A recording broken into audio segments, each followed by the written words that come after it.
Hello बच्चों, स्वागत है आपका आपके अपने YouTube channel chemistry with Teju sir पर।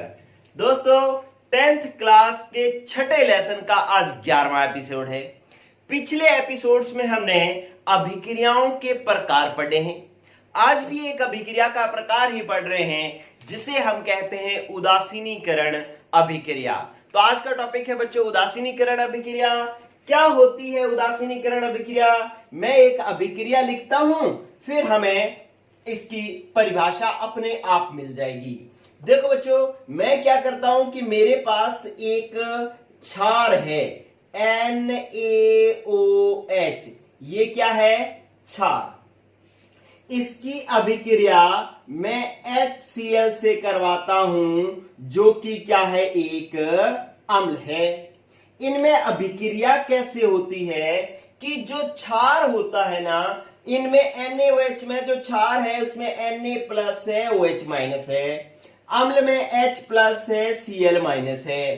ठीक है, जो क्षार होता है वो अपना क्या देता है? OH minus. अम्ल जो होता है वो अपना क्या देता है? H plus. और ये H प्लस और OH माइनस यहां से निकलते हैं। अम्ल से H प्लस निकलता है, क्षार से OH माइनस निकलता है, और ये दोनों मिलकर के क्या बना लेते हैं बच्चों? H2O। आपको पता लगा कि H प्लस और OH माइनस जुड़ा करते हैं तो क्या बनता होता है? H2O। देखो, H हो गए 2 और O हो गया 1, तो H2O बना करता है। इससे H प्लस निकला, इससे OH माइनस निकला, तो क्या बन गया? H2O बन गया। और H2O किसका सूत्र है बच्चों? जल का सूत्र है। ये आप सीख गए कि H प्लस और OH मिलकर के जल बनाते हैं। चलो बच्चों, फिर आप देखो कि जो अब इधर क्या बच गया? इससे OH माइनस निकल गया, बचा क्या? Na प्लस, और इससे क्या बचा? Cl minus. दोनों मिलकर के क्या बना लेंगे? NaCl। इस NaCl को हम क्या कहते हैं बच्चों? लवण।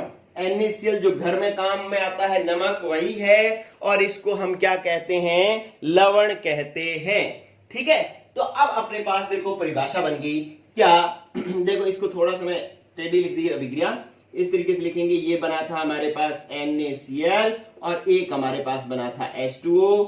ये होता था लवण और ये होता था जल। ठीक है, तो अब इस अभिक्रिया से हमें बात समझ में आ रही है कि यार एक क्षार और एक अम्ल दोनों आपस में अभिक्रिया करते हैं ना, तो एक लवण बनता है और एक जल बनता है। लवण बनता है और जल बनता है। इसी अभिक्रिया को हम क्या कहते हैं? उदासीनीकरण अभिक्रिया कहते हैं, क्योंकि क्षार अम्ल को उदासीन कर देता है और अम्ल क्षार को उदासीन कर देता है, इसलिए हम इसको उदासीनीकरण अभिक्रिया कहते हैं। तो उदासीनीकरण अभिक्रिया किसे कहेंगे? परिभाषा क्या बनी? अपने आप लिख सकते हो बच्चों, बताओ, अपने आप लिख सकते हो क्या कि उदासीनीकरण अभिक्रिया क्या होगी? जो दिख रहा है वो लिख लोगे क्या? क्षार और अम्ल अभिक्रिया करके लवण और जल बनाते हैं। इस अभिक्रिया को उदासीनीकरण अभिक्रिया कहते हैं। अपने आप आ रही है ना परिभाषा? बस यही काम चलेगा। देखो क्या कि वह अभिक्रिया जिसमें क्षार व अम्ल मिलकर लवण व जल बनाते हैं, उसे उदासीनीकरण अभिक्रिया कहते हैं। उदासीनीकरण अभिक्रिया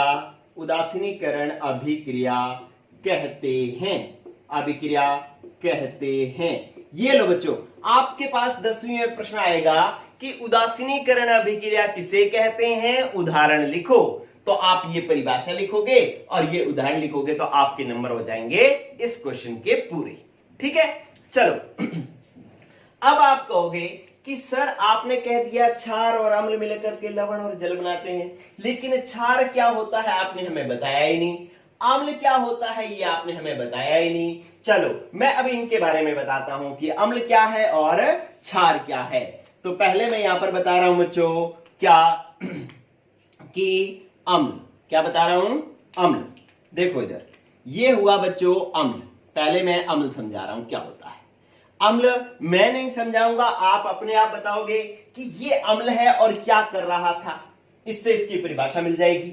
ये अम्ल है और ये H+ दे रहा था बच्चों, इससे क्या निकल रहा था H+। ठीक है, तो अम्ल वे पदार्थ होते हैं जो H+ देते हैं, विलयन में H+ देते हैं, उन्हें हम अम्ल कहते हैं। अम्ल क्षार के लिए एक अलग लेसन है, वो उसमें डिटेल से पढ़ेंगे, लेकिन यहां हम जिन चीजों की जरूरत है वो मैं यहां पर लिख देता हूं। तो आपको दिख गया कि अम्ल तो भाई H+ देते हैं। ठीक है, और इधर मैं अगर आपको क्षार समझाना चाहूं, क्षार, तो आप समझ जाओगे क्षार किसको कहते हैं। ये क्षार था और विलयन में क्या दे रहा था, OH-, क्या दे रहा था, OH-। तो इसका मतलब क्षार वो होते हैं जो OH- आयन देते हैं। ठीक है, अम्ल कौन से होते हैं, जो H+ देते हैं। क्षार कौन से होते हैं, जो OH- देते हैं। ठीक है बच्चों, एक चीज और देखना कि एक अम्ल और क्षार को ज्ञात करने के लिए एक पद दिया गया है जिसे हम कहते हैं pH। क्या कहते हैं, pH। ठीक है, और इस pH का क्या रोल होता है, मैं यहां पर अलग से लिख रहा हूं, इसको साफ कर दूंगा। एक बार यूं होता है सिस्टम, pH जो है एक pH स्केल होता है, pH का फुट्टा होता है, जैसे फुट्टा होता है ना अपने आप लाइन मारने के लिए स्केल जो लेते हो उसकी तरह। तो उसके अंदर मान होते हैं 0, 7 और 14। ठीक है, pH के मान के आधार पर किसी पदार्थ को पता लगाया जाता है कि यह अम्ल है या क्षार है। तो यदि किसी विलयन की pH 7 हो तो वो विलयन होता है उदासीन, और यदि किसी विलयन की pH 7 से ज्यादा होती है तो वो होता है क्षार, और यदि किसी विलयन की pH 7 से कम होती है तो वो होता है अम्ल। ठीक है, ये क्या बनाया है मैंने, pH स्केल बनाया है। ठीक है, तो जिसके अंदर pH जो है, ये मान कि किसके दे रखे हैं बच्चों, pH के। 0 से 7 के बीच में होगा तो क्या होगा, अम्ल। अगर किसी की pH 7 होगी तो वो क्या होगा, उदासीन। और pH अगर 7 से 14 के बीच में होगी तो उसको क्या कहेंगे, क्षार। ठीक है, तो इसका मतलब अम्ल है तो इसकी pH क्या होगी, pH होगी बच्चों 7 से कम। ठीक है, अम्ल वे पदार्थ होते हैं जो H+ आयन देते हैं और जिनकी pH 7 से कम होती है। ठीक है, ये भी पीछे चैप्टर में एक डिटेल में आएगा, उसको मैं आपको करवाऊंगा, लेकिन अभी मैंने यहां पर थोड़ा सा समझाया। इसको आप राइट कॉपी में साइड में लिख लेना बच्चों, इसको लिख लेना। ठीक है, साफ कर दूंगा अब। चलो, आपने यहां पर समझ लिया कि भाई अम्ल तो pH 7 से कम, क्षार तो pH 7 से ज्यादा। चलो, अब आप देखो कि यहां पर अम्ल जो है, आपने ये तो देख लिया कि अम्ल जो है वो जिनको H+ देते हैं, जिनकी pH 7 से कम होती है वो अम्ल होते हैं। लेकिन अम्ल भी दो प्रकार के होते हैं, एक होते हैं बच्चों परबल अम्ल और एक होते हैं दुर्बल अम्ल। ठीक है, परबल अम्ल और दुर्बल अम्ल। देखो कि अम्लों के लिए ये यहां पर टूटना जरूरी है ना, H का अलग होना और Cl का अलग होना जरूरी है। ठीक है, तो टूटना जरूरी है। परबल अम्ल वो होते हैं जो पूर्णतः टूट जाते हैं, पूर्णतः अपघटित हो जाते हैं, अपघटित हो जाते हैं।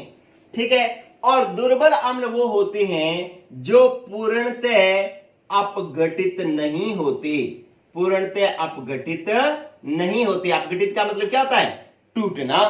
ठीक है, अगर ये पूर्णतः अपघटित होंगे बच्चों, पूरी परबल अम्ल पूर्णतः अपघटित होंगे तो ये H+ ज्यादा निकालेंगे, H+ क्या करेंगे, ज्यादा निकालेंगे। तो इसके अंदर H+ आयन की सांद्रता क्या होगी, ज्यादा। और H+ आयन की जितनी ज्यादा सांद्रता होती है pH उतनी ही क्या होती है, कम होती है। ठीक है, H+ जितना ज्यादा होता है pH उतनी ही कम होती है। और इसका उदाहरण मैं लिख रहा हूं, परबल अम्ल का उदाहरण मैं लिख रहा हूं HCl, और भी उदाहरण है H2SO4, HNO3, लेकिन एक बार मैं HCl ही उदाहरण लिख रहा हूं। ठीक है, तो ये बात होगी। अब ये देखो, दुर्बल अम्ल जो है वो पूरी तरीके से नहीं टूटते। अगर पूरी तरीके से नहीं टूटेंगे तो H+ कम ही निकलेंगे। अगर ये टूटता ना तो इससे H+ निकलता ना, ज्यादा टूटेगा तो ज्यादा H+ निकलेंगे, कम टूटेगा तो कम H+ निकलेंगे। ये कह रहा है पूर्णतः अपघटित नहीं होता, पूरी तरीके से नहीं टूटता, सारे के सारे अणु नहीं टूटते, कुछ टूटते हैं। ठीक है, तो ये कम टूट रहा है, कम अपघटित हो रहा है, तो इसके अंदर H+ आयन क्या होंगे बच्चों, कम होंगे। और H+ आयन की सांद्रता कम होगी तो इसकी pH फिर क्या होगी, ज्यादा। ज्यादा क्या 7 से ज्यादा हो सकती है क्या बच्चों?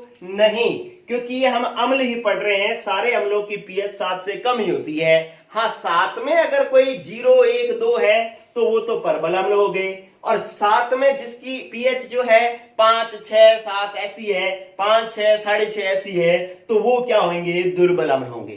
ठीक है, तो पीएच ज्यादा का मतलब 7 से ज्यादा नहीं है, 7 से तो कम ही नहीं। ठीक है, ये ध्यान रखना आप। चलो, इसका उदाहरण मैं लिखता हूं बच्चों, एसिटिक अम्ल। सूत्र होता है CH3COOH। ठीक है, तो ये अपने पास बात होगी अम्ल की। चलो, अब आप देखो कि जो क्षार होते हैं ना, अब बात कर लेते हैं अपने क्षार की। ठीक है, क्षार क्या होते हैं इधर गौर करो। क्षार जो विलयन में ये वाला क्षार था, ये क्या कर रहा था? OH माइनस दे रहा था। तो भाई क्षार वो होते हैं जो OH माइनस देते हैं। अगर अम्ल की पीएच 7 से कम है तो क्षार की पीएच 7 से क्या होगी बच्चों? 7 से अधिक होती है। अभी मैंने स्केल आपको बना के दिखाया था। ठीक है, पीएच क्या होती है? 7 से ज्यादा होती है। फिर आप देखो कि क्षार भी फिर 2 प्रकार के हुए। एक हुआ परबल क्षार और एक हुआ बच्चों दुर्बल क्षार। ठीक है, स्ट्रॉन्ग बेस और वीक बेस। अभी हमने पढ़ा था कि परबल अम्ल वो होते हैं जो पूर्णतः अपघटित नहीं है, पूर्णतः अपघटित हो जाते हैं। ठीक है, तो परबल क्षार भी कौन से होंगे बच्चों? जो पूर्णतः अपघटित हो जाएंगे। ठीक है, ये क्या हो जाएंगे? पूर्णतः अपघटित हो जाएंगे। और पूर्णतः अपघटित होंगे तो ये क्या देते हैं? क्षार क्या देते हैं? OH minus. अगर पूरी तरीके से टूटेंगे, ज्यादा टूटेंगे, तो OH माइनस क्या देंगे बच्चों? OH माइनस देंगे ज्यादा। और OH माइनस आयन ज्यादा देंगे तो इनकी पीएच भी क्या होगी बच्चों? ज्यादा होगी। ठीक है, पीएच क्या होगी इनकी? ज्यादा होगी। पीएच 7 से ज्यादा होती है ना इनकी, और अगर OH जितने ज्यादा होते हैं पीएच उतनी ही ज्यादा होती है। और ज्यादा का मतलब 7 से ज्यादा। ठीक है, और 14 से ज्यादा नहीं। ऐसा नहीं कि पीएच 1000 हो जाएगी, ऐसा नहीं। अधिकतम कितनी होती है? 14 ही होती है। तो पीएच जो है इसकी ज्यादा होगी, लेकिन 14 से ज्यादा नहीं होगी और 7 से कम नहीं होगी। इसका उदाहरण हम देखते हैं। इसका उदाहरण होता है सोडियम हाइड्रोक्साइड NaOH। ये परबल क्षार का उदाहरण है। ठीक है, अब आओ आप दुर्बल क्षार। दुर्बल क्षार क्या होते हैं? जो अभी अभी हमने देखा था, दुर्बल अम्ल कौन से थे? जो पूर्णतः अपघटित नहीं हो रहे थे। तो दुर्बल क्षार भी कौन से होंगे? जो पूर्णतः अपघटित नहीं होंगे। तो ये भी पूर्णतः अपघटित नहीं होते, अपघटित नहीं होते। अगर पूर्णतः अपघटित नहीं होंगे तो क्या होगा बच्चों? बोलो क्या होगा? OH माइनस कम आएंगे ना, टूटेगा कम तो OH माइनस क्या आएंगे? कम। ठीक है, तो OH माइनस जो है इसके अंदर क्या होते हैं बच्चों? कम। OH माइनस आयन कम होंगे तो आपको पता है OH माइनस आयन जितने ज्यादा होते हैं पीएच उतनी ज्यादा होती है, और OH माइनस कम होते हैं तो पीएच उतनी कम होती है। तो इसकी पीएच होगी कम। कम तो क्या ये 7 से कम होगी क्या? नहीं। पीएच कम का मतलब ये नहीं है कि 7 से कम हो जाएगी। 7 से कम हो जाएगी तो ये तो अम्ल बन जाएगा, लेकिन ये हमारे पास क्या है? क्षार है। तो इसकी पीएच कम होगी लेकिन 7 से कम नहीं होगी। हाँ, 8, 9 ऐसे होगी। ठीक है, और जिसकी पीएच जाता है वो 13, 14 इस तरीके से होगी। ठीक है, अच्छा, अब इसका उदाहरण देखो। इसका उदाहरण होता है अमोनियम हाइड्रोक्साइड, अमोनियम NH4। ये NH4 और OH, ये अमोनियम हाइड्रोक्साइड जो है ये हमारे पास है दुर्बल क्षार। क्लियर? तो ये बातें हमने अम्ल और क्षार के बारे में समझ ली। अम्ल और क्षार समझ लिया, उदासीनीकरण अभिक्रिया समझ ली। ठीक है, अब आप एक चीज देखो, अगर आपके पास इनमें से कोई प्रश्न आता है कि अम्ल किसे कहते हैं, क्षार किसे कहते हैं, अम्ल की पीएच क्या होती है? 7 से कम। क्षार की पीएच 7 से ज्यादा होती है। परबल अम्ल कौन सा होता है? दुर्बल अम्ल कौन सा होता है? परबल क्षार कौन सा होता है? दुर्बल क्षार कौन सा होता है? ये सारी बातें जो है अपने को आने लग जानी चाहिए। ठीक है, अब आप आओ यहां पर बच्चों, देखो हमने कहा कि लवण जो है वो क्षार और अम्ल से मिलकर बना हुआ है।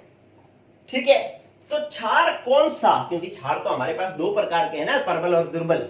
ठीक है, तो इसका मतलब क्षार भी हमारे पास परबल दुर्बल हो सकता है, अम्ल भी हमारे पास परबल दुर्बल हो सकता है। इस आधार पर उदासीनीकरण अभिक्रिया 4 प्रकार की हो जाएगी। ठीक है, पहला प्रकार जो है मैं लिख रहा हूं, कौन सा? जिसके अंदर देखो कि पहला प्रकार मैं लिख रहा हूं उदासीनीकरण अभिक्रिया का कि परबल क्षार व प्रबल अम्ल की उदासीनीकरण अभिक्रिया, परबल अम्ल की उदासीनीकरण अभिक्रिया, उदासीनीकरण अभिक्रिया, परबल क्षार और परबल अम्ल की उदासीनीकरण अभिक्रिया। इधर गौर करो बच्चों कि भाई परबल क्षार उठाओ, यहां से परबल क्षार कौन सा है, NaOH। ये लो जी मैंने NaOH लिखा लिया, NaOH, ठीक है।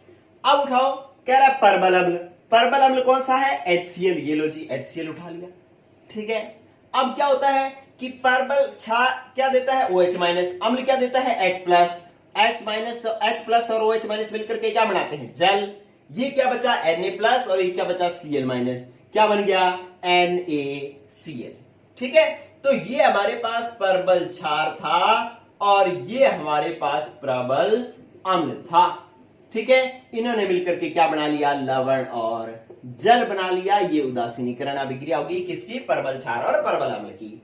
ये तो बात हम सीख गए, लेकिन आप देखो कि ये दोनों ही परबल है, जितने OH माइनस ये देगा उतने ही H प्लस ये देगा, क्योंकि दोनों ही परबल है। ये H प्लस ज्यादा देगा, परबल का मतलब है H प्लस ज्यादा देगा, ठीक है। इधर जो मैंने यहां पर लिखा है ना, इसका उपयोग करेंगे हम ये पूरे चार्ट का, ठीक है, इसलिए मैंने ये बोर्ड पर लिख रखा है, ठीक है। परबल अम्ल वो होगा जो H प्लस ज्यादा देगा, और परबल क्षार वो होगा जो OH माइनस ज्यादा देगा। मतलब ये H प्लस भी ज्यादा, OH माइनस भी ज्यादा, तो सारे के सारे H प्लस सारे के सारे OH से अभिक्रिया करके जल बना लेंगे, ना H प्लस बचेगा ना OH माइनस बचेगा। कब, जब इन दोनों को परबल क्षार और परबल अम्ल को किस में मिलाया जाए, समान सांद्रता में मिलाया जाए। दोनों की सांद्रताएं, दोनों की मात्राएं जो है वो क्या हो, समान हो। सांद्रता मतलब मात्रा समझ सकते हैं अपने, समान सांद्रता में मिलाने पर, ठीक है। तो दोनों ही परबल है, परबल ही क्षार है, परबल ही अम्ल है, तो दोनों ही एक दूसरे को क्या कर देंगे, खत्म कर देंगे, कोई भी नहीं बचेगा। ये भी तकड़ा, ये भी तकड़ा, दोनों के अंदर लड़ाई होगी तो परबल अम्ल परबल क्षार को मार देगा और परबल क्षार परबल अम्ल को मार देगा, तो ना अम्ल बचेगा ना क्षार बचेगा। तो विलयन कैसा बन जाएगा बच्चों, विलयन बन जाएगा उदासीन।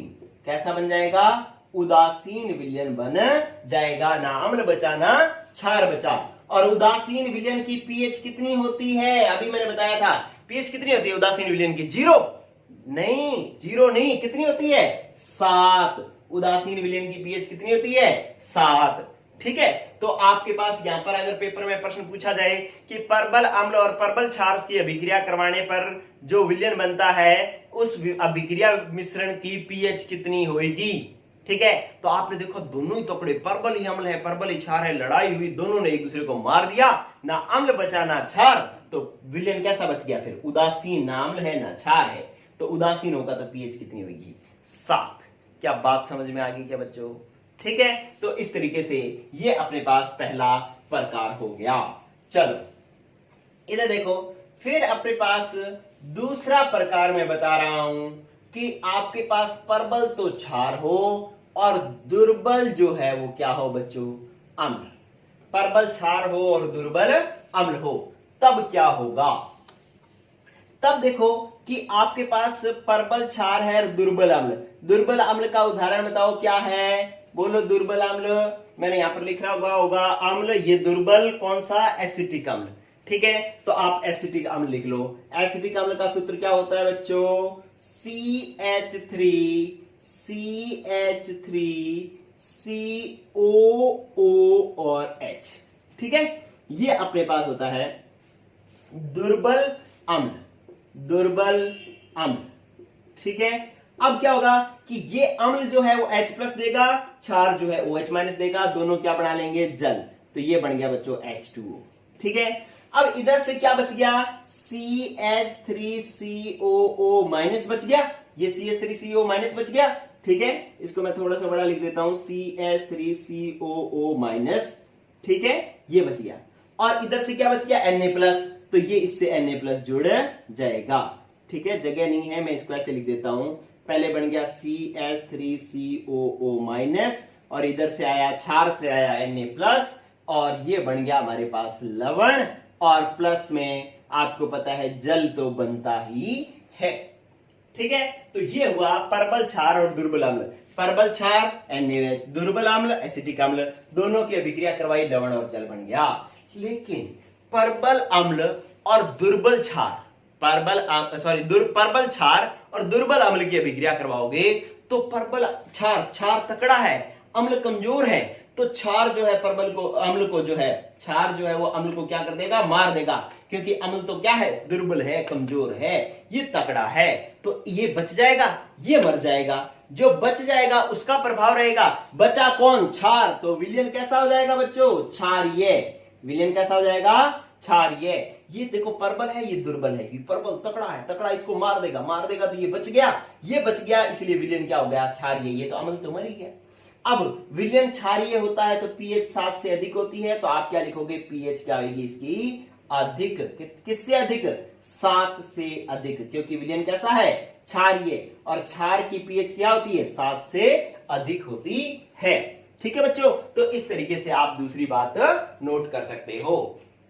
तो परबल क्षार और दुर्बल अम्ल की अभिक्रिया करवाओ तो विलयन जो है वो परबल क्षार परबल है इसलिए क्षारीय होगा, पीएच जो है क्षार होगा तो पीएच 7 से ज्यादा होगी। क्लियर।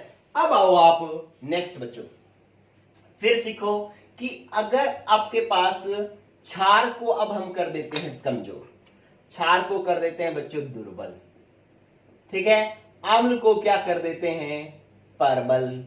ठीक है, अब आप आओ कि अगर मेरे को ये अभिक्रिया लिखनी हो तो इस तरीके से लिखेंगे।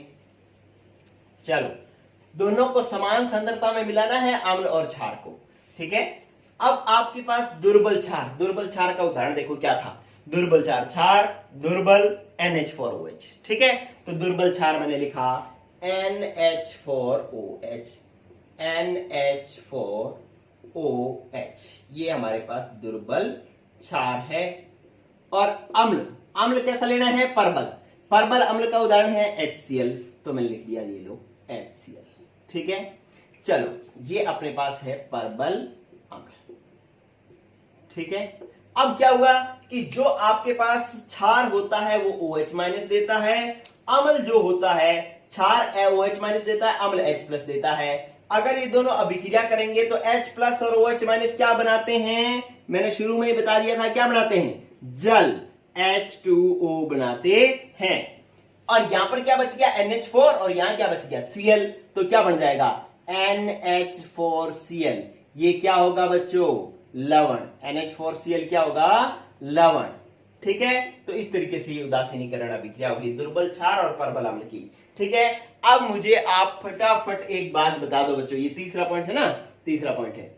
अब आप फटाफट बात बता दो कि आंसर बता देना मेरे को कि अब अपने पास क्षार जो है वो कमजोर है, अम्ल जो है वो तगड़ा है, दोनों को लड़ाई कराएंगे तो बचेगा कौन, अम्ल, क्योंकि ये तकड़ा है, ये इसको मार देगा, दुर्बल क्षार को, कमजोर को, बेचारे को मार देगा, ये बच जाएगा। ठीक है, ये बच जाएगा तो बचा कौन, अम्ल, इसलिए विलयन कैसा हो जाएगा, मिश्रण कैसा हो जाएगा, बताओ, जो तकड़ा है वैसा होगा ना, जो परबल है वैसा होगा। परबल कौन है, अम्ल है, तो इसलिए विलयन भी कैसा होगा, अम्लीय। ठीक है, अम्लीय होगा तो पीएच, अम्ल की पीएच क्या होती है, 7 से ज्यादा या 7 से कम, फटाफट बोले, 7 से कम। अम्ल की पीएच क्या होती है, 7 से कम होती है। ये लो बच्चों, तो इस तरीके से अपने पास दुर्बल क्षार और परबल अम्ल की अभिक्रिया करवा दी। ठीक है, चलो इसके बाद एक पॉइंट और आप लिख सकते हो, हालांकि किताब में नहीं है, सिलेबस में नहीं दे रखा,